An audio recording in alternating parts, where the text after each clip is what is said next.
Ya, mengapa hingga kini belum ada kasus positif COVID-19 di Indonesia? Kita akan membahasnya bersama dengan Kepala Lembaga Eijkman, Profesor Amin Subandrio yang telah hadir bersama saya di studio. Prof. Amin, apa kabar Prof? Selamat siang. Selamat siang. Prof, dari analisa Anda, kenapa Prof? Kenapa COVID-19 ini tidak masuk ke Indonesia sampai detik ini? Pertama kita mungkin mesti menggunakan istilah yang lebih tepat, artinya yang bisa kita perlihatkan sekarang adalah dari yang diuji belum ada yang positif. Ya, jadi kita tidak bisa menyebutkan bahwa virusnya sudah masuk atau belum karena itu didasarkan pada deteksi mereka yang sudah masuk dalam kategori suspek. Artinya mereka yang muncul gejala, kemudian ada riwayat kontak, itu yang diuji. Jadi ada 150-an orang yang sudah diuji dan sejauh ini dilaporkan oleh Kementerian Kesehatan belum ada yang positif. Tapi teknik pengujiannya sudah sesuai dengan standar WHO dan memenuhi persyaratan dan betul-betul akurasinya tinggi, Prof, menurut Anda? Ya, kalau yang di Kementerian Kesehatan mereka mengklaim demikian. Ya kita tentu harus percaya kepada apa yang dilakukan. Yang dapat kami pastikan kalau yang di Lembaga Eijkman kami menggunakan teknologi yang memang diterapkan di semua negara. Dan bahkan kami menggunakan lima protokol untuk mendeteksi itu. Tapi sampai saat ini kami belum memeriksa dari kasus-kasus yang suspek.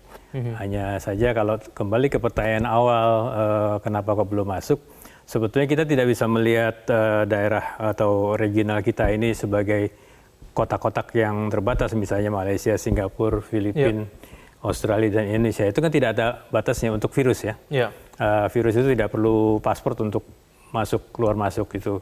Nah, tapi kita bisa melihat bahwa di masing-masing negara pun tidak semuanya kena. Ya, artinya yang misalnya di Malaysia ada beberapa belas yang kena, di Singapura beberapa puluh yang kena, tapi sekian juta lain juga tidak kena. Artinya kalau kita bisa menerima bahwa penduduk lain itu tetap tidak tertular, kenapa kita tidak bisa menerima bahwa Indonesia juga tidak tertular? Kita tetap harus percaya itu, Prof. Kan itu satu daerah, satu regional kan. Itu jadi virus itu kalau memang dia mau tanda petik berterbangan, ya dia akan jalan aja.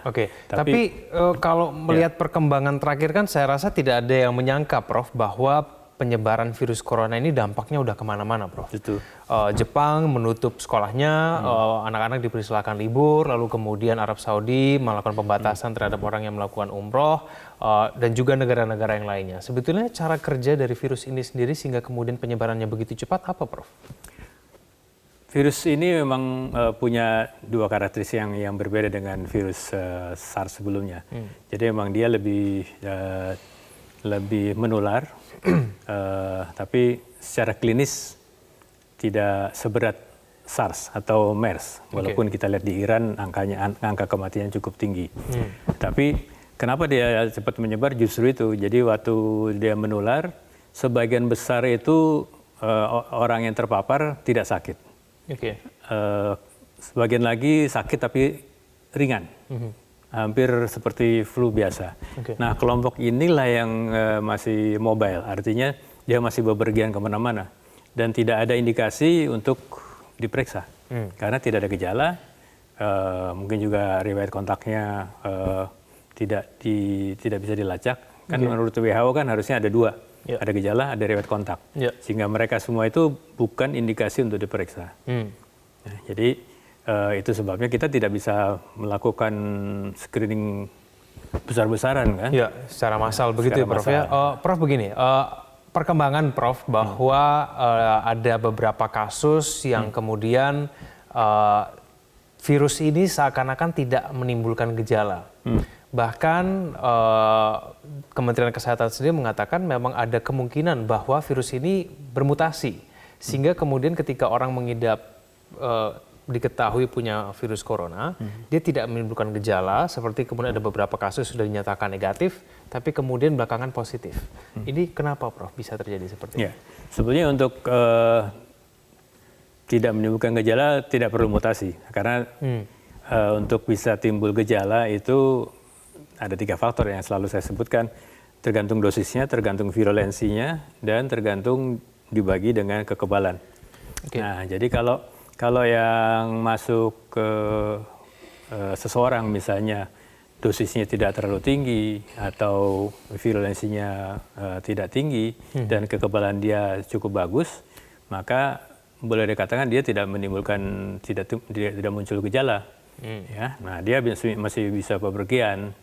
Dan kita ketahui bersama orang yang tidak bergejala pun bisa punya potensi untuk menularkan ke orang lain. Ya, itu yang menyebabkan penularannya bisa satu orang ke orang kedua, ke ketiga, dan seterusnya. Ini memang karakteristik dari virusnya itu sendiri? Saat ini yang diamati seperti itu. Jadi untuk menjadi penular itu tidak perlu harus sakit.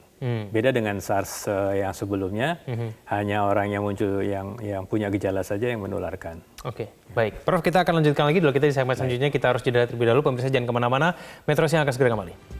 Kembali bersama kami di Metro Siang, masih bersama dengan saya, Prof. Amin. Prof, lalu untuk melawan dan mengobati dari virus corona ini sendiri, sebetulnya yang paling bisa dilakukan itu langkah apa, Prof? Kan sudah ada beberapa laporan sebetulnya ada yang sembuh gitu. Nah ini sebetulnya di apa ini orang-orang yang sembuh ini? Ya, kalau kita cermati laporan dari teman-teman dari Cina, kesembuhan itu sebenarnya lebih mengutamakan sistem kekebalan. Nah, sistem kekebalan itu harus dibangun dengan memperbaiki kerusakan-kerusakan organ yang lainnya, kalau memang ada. Sebagian besar yang sembuh itu sebetulnya boleh dikatakan tanda petik self-limiting disease. Artinya selama kekebalannya baik, dia sampai satu periode dia akan sembuh. Jadi sebetulnya memang bisa disembuhkan, Prof, virus bisa ini? Sembuhkan. Bisa dilawan, ya? Ya, ada beberapa usaha tentu diberi antivirus, dicoba walaupun belum ada yang spesifik. Atau juga diberikan serum convalescence namanya. Jadi serum pasien yang sudah sembuh, itu diambil kemudian diberikan pada mereka yang baru terinfeksi. Dan walaupun uji masih terbatas, itu bisa menyembuhkan. Memang belum ada vaksinnya begitu, Prof, ya? Tapi belum ada vaksinnya. Prof, ini kan informasi terakhir bahwa sedang dalam upaya pemulangan nih. Ada 68 warga negara Indonesia dari kapal Diamond Princess yang sedang dalam perjalanan dan diinformasikan besok akan tiba begitu. Semuanya akan dikarantina di Pulau Baru Kecil. Menurut Prof, apakah ini langkah yang sebetulnya tepat, Prof? Mengingat kalau virus corona ini punya karakteristik yang seperti kita diskusikan tadi. Ada yang tidak menimbulkan gejala dulu, bahkan mungkin masa inkubasinya 14 hari mungkin saja kurang, perlu ditambah. Bagaimana, Prof, menurut Anda? Ya, ini berdasarkan pemahaman kita bahwa masa inkubasi itu rata-rata sekitar 5-7 hari. Tetapi ada namanya safety margin sehingga diperkirakan sampai 14 hari. Ditambah? Ya, ditambah. Itu kan berdasarkan kurva. Jadi ada sebagian kecil memang sampai 14 hari. Tapi kita juga melihat ada outliers namanya. Ada juga orang yang memperhatikan masa inkubasi ini lebih dari 20 hari. Walaupun itu hanya beberapa kasus. Tapi mungkin itu lebih aman kali, Prof, ya? Ya, makanya sekarang pendekatan yang diambil 2x14. Artinya untuk memastikan bahwa mereka yang setelah 14 hari selesai itu tidak ada kontak baru di saat akhir-akhir periode, sehingga kemudian dikalikan 2 jadi 14 hari lagi. Itu untuk memastikan bahwa nanti setelah mereka dikembalikan ke masyarakat, tidak menjadi sumber penularan baru. Jadi penanganan yang tepat terhadap warga negara Indonesia yang sedang dalam perjalanan dan yang sekarang sudah berada di Sebaru Kecil itu bagaimana, Prof, menurut Anda? Ya, yang pasti kita harus pastikan yang dipulangkan itu tidak ada gejala. Ya, jadi memang mereka diduga ada kontak tapi tidak ada gejala. Itu sudah di-screening. Kalau ada gejala pasti tidak akan diizinkan untuk dipulangkan. Nah, kemudian setelah dikeluarkan dari daerah tertular, nah itu kita mulai countdown sebetulnya 14 hari atau mau 28 hari. Nah, selama itu harus betul-betul diawasi secara ketat. Setiap hari harus dicek, mungkin sehari lebih dari sekali diperiksanya. Apakah ada demam, ada batuk, sesak napas, pokoknya gejala apapun, kalau muncul dia harus dianggap suspek, jadinya harus dikeluarkan dan harus diobati. Ya. Tapi paling tidak penanganan yang kemudian dilakukan ini tidak jauh berbeda berarti dengan Natuna, Pak Prof. Amin? Prinsipnya sama, hanya diperpanjang. Saya dengar akan diperpanjang 2 kali 14. Oke, baik. Kita tentu saja masih menunggu begitu ya mengenai hasil itu dan masih waspada. Tapi begini Prof, ada juga yang sampai saat ini juga berargumen bahwa ada faktor cuaca Prof yang berpengaruh sehingga kemudian itu akan menggagalkan virus corona masuk ke Indonesia. Nah ini dari kajian dari Eijkman sendiri bisa mengkonfirmasi tidak mengenai ini? Karena kita bercuaca lebih panas begitu. Ini betul tidak, Prof? Ya, saat ini yang kita bisa pelajari baru dari literatur tentang SARS coronavirus yang pertama. Oke. Ya, dan juga coronavirus yang lain. Pada umumnya memang mereka menunjukkan kepekaan terhadap suhu yang agak tinggi. Artinya kalau suhu tinggi mereka cenderung inaktif atau lebih cepat mati. Ya. Tetapi khusus untuk virus corona 2019 ini, SARS coronavirus 2, kita belum punya data yang sahih. Ada beberapa laporan yang mulai melakukan pengujian tapi belum konklusif. Ya, apakah betul iklim di Indonesia ini menyebabkan virusnya tidak masuk? Tentu kita berharap seperti itu sih, artinya kita dilindungi. Tapi kalau kita lihat dari Malaysia, Singapura, Filipina, mereka juga terjangkit yang di luar ya sebelum bisa diisolasi juga mereka masih. Prof, tapi kalau untuk virus corona ini sendiri ada umurnya nggak sih, Prof? Orang-orang ini bertanya, ini kapan kita akan betul-betul merasa aman, merasa betul-betul tidak perlu khawatir? Ini kan sudah 1 bulan lebih, Prof. Ya. Kita membicarakan mengenai virus corona ini dan tidak ada yang menyangka ternyata dampaknya sampai sedemikian besar. Bagaimana, Prof? Ya.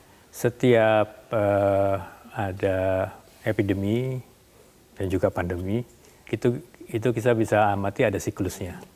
Ya, jadi mulai awal sampai kemudian mencapai puncaknya. Nah, nanti akan terjadi satu situasi di mana populasi itu semakin lama semakin menjadi kebal. Karena terpapar sedikit dan sebagainya, akhirnya terjadilah apa yang disebut sebagai herd immunity, kekebalan kelompok. Nah, itu yang menyebabkan orang yang kebal tidak menjadi sumber penularan. Kita harapkan demikian. Kemudian dengan kekebalan yang cukup baik, juga virusnya tidak menyebabkan sakit dan akan tereliminasi. Tapi itu butuh proses. Tergantung dari keseimbangan antara virus dengan hostnya. Hari, bulan, tahun, Prof? Minimum perlu beberapa bulan sih. Kita belum tahu. Dan sekarang menurut Anda sudah mencapai puncaknya belum, Prof? Ternyata satu wilayah dengan wilayah lain berbeda. Kita lihat kalau di Cina, analisis yang dilaporkan teman-teman di sana, kurvanya memang sudah mulai menurun. Jadi kalau kita lihat dari jumlah orang yang terdiagnosis sebagai suspek, itu menurun. Puncaknya kira-kira 1-2 minggu yang lalu, tapi udah cenderung menurun. Tetapi yang terjadi adalah di luar Cina. Itu beberapa negara malah baru mulai. Ya, jadi siklus yang terjadi di Cina mungkin berbeda, tidak bersamaan dengan yang terjadi di luar. Baik, Prof, kita harapkan memang Indonesia betul-betul aman dari virus corona ini dan kemudian virus corona segera bisa dilawan dengan cepat dan tidak muncul lagi di mana-mana. Terima kasih, Prof, telah bergabung bersama kami di Metro Siang. Selamat siang.